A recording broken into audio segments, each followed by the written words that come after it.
topic is microwave measurements.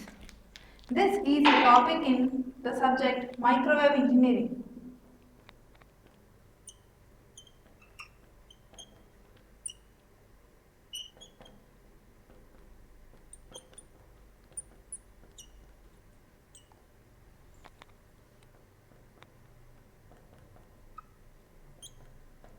This is a topic in microwave engineering. Let me introduce myself. I am T. Gayatri, an associate professor in Department of EC at KG Reddy College of Engineering and Technology. So we have a subject microwave engineering in final year ECE, and this is a topic of that subject microwave engineering. So basically for microwave measurements we have to know about the microwave bench setup.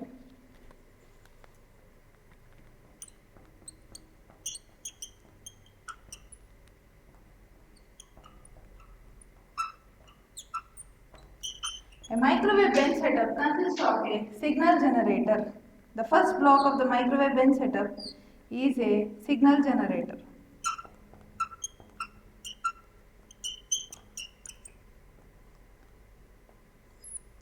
The second block of microwave bench setup is an isolator.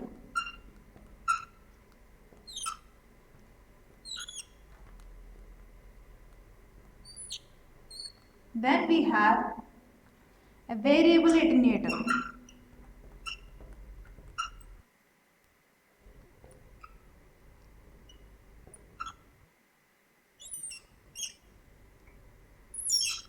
After the variable attenuator, we have a block called flap attenuator, which provides further attenuation.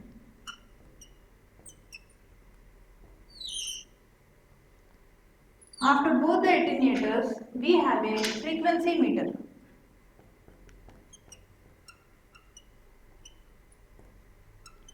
For the measurement of frequency. Then we have a slotted line section.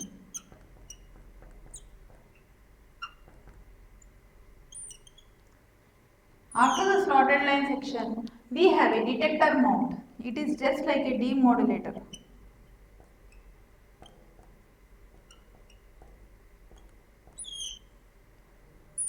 Further, the detector mount is connected to a VSWR meter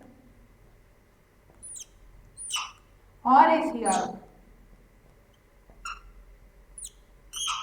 Now coming to the first block, microwave signal generator, it provides a continuous wave signal. It is modulated with a square wave modulated of 1 kHz frequency. This signal is taken as a microwave signal generator. The microwave signal generator consists of a klystron oscillator or a Gunn oscillator. Later, this signal is provided to the isolator.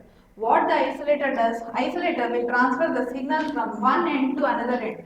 That is, it will transfer the signal from microwave signal generator to the detector mount. Whenever we get some reflected waves, some standing waves are formed. Such reflected wave is stopped at this isolator such that the reflected wave will not touch the signal generator, as a signal generator is a costly equipment and it will be damaged by the reflected wave. So we use an isolator here. It will send only one direction propagation. Any reverse wave which is coming, it is attenuated at the isolator.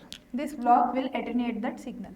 Then we have a variable attenuator and flap attenuator. Two attenuators are there, variable attenuator and a flap attenuator. We know that microwave signals are powerful signals. Such powerful signals may damage the load or any other meters which are connected. So we need to attenuate that powerful signal. So we have a variable attenuator, and if we want further attenuation, it is provided by a flap attenuator. So after the attenuators, we have a frequency meter. It can be analog frequency meter or a digital frequency meter, but we have a frequency meter. It is used for the measurement of the frequency of the signal. Then this frequency, after the frequency meter, we have a slotted line, which is very important block of microwave bench setup. This slotted line plays a key role in majority of the measurement experiments. All the measurement experiments. So after the slotted line, it has various functionalities. It will measure various things. It plays an important role in measurement of attenuation. VSWR and impedance. So then we have a detector mount. It is just like a demodulator. Now here I have sent a square wave modulated wave and that should be demodulated. So here we have a detector mount. Detector is nothing but a demodulator. Later the detector mount can be further connected to a VSWR meter or a reflectometer or a CRO for the further continuation of the measurements. Now what measurements we have in our subject? We have power measurements, we have attenuation measurements, we have VSWR measurements, we have impedance measurements in our subject.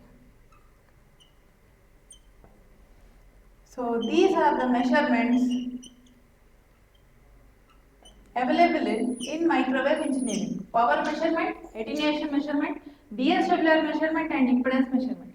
Coming to the first topic, power measurement. So power. Power has different techniques. We have very low power, medium power and high power.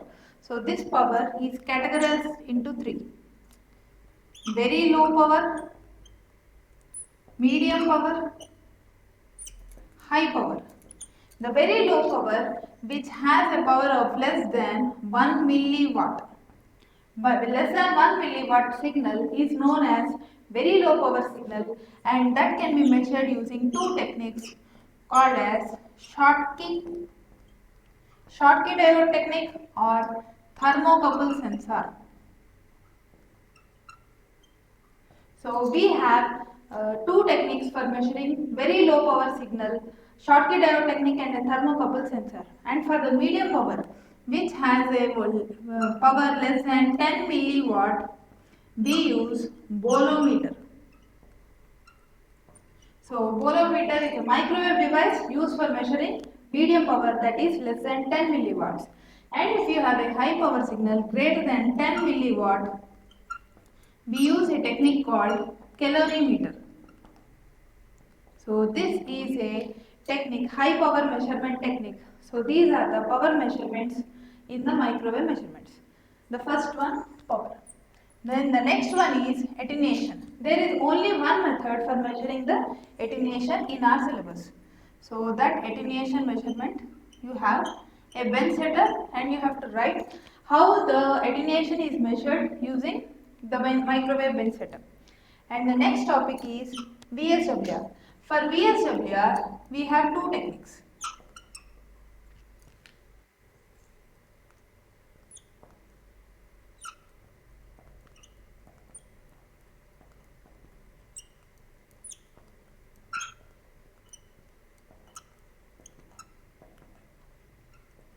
So the first technique is slotted line technique. That is, using the slotted line, we can measure the VSWR.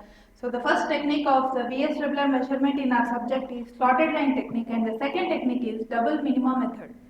The last technique is nothing but impedance measurement, which is there in our syllabus. Impedance measurement. So again, impedance measurement is of two categories: slotted line technique and reflectometer technique. So these are the two techniques for the impedance measurement, slotted line technique and reflectometer. Thank you.